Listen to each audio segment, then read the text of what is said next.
वैष्णवी हगवणेच्या आत्महत्या प्रकरणात तिच्या माहेरच्यांच्या म्हणजे कसपटे कुटुंबियांच्या तक्रारीवरून निलेश चव्हाणवर गुन्हा दाखल करण्यात आलाय। निलेश चव्हाण म्हणजे वैष्णवी हगवणे यांच्या नणदेचा मित्र। पुण्यातल्या वारजे पोलीस ठाण्यात निलेश चव्हाणवर गुन्हा दाखल करण्यात आलाय। कसपटे कुटुंबियांना धमकावल्याप्रकरणी निलेश चव्हाणवर गुन्हा दाखल करण्यात आलाय।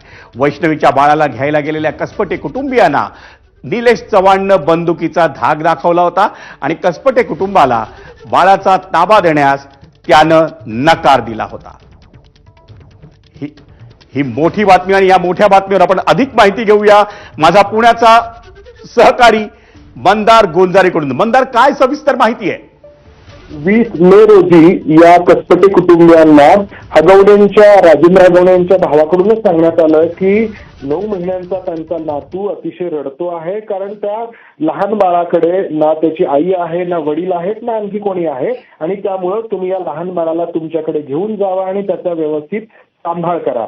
त्यामुळं या वैष्णवी हगवणेंच्या माहेरचे लोक, कसपटे कुटुंबीय या बाळाचा ताबा घेण्यासाठी कर्वेनगर इथल्या दिलेल्या टप्प्यावर पोहोचले।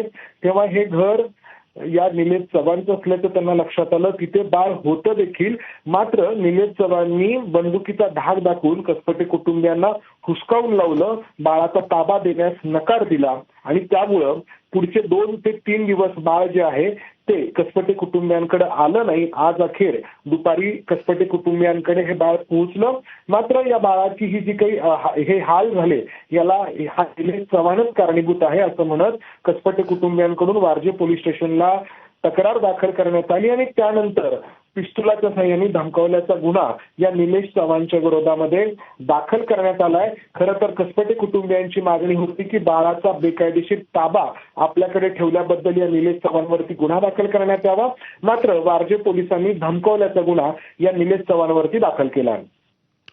धन्यवाद मंदार या सविस्तर माहितीबद्दल।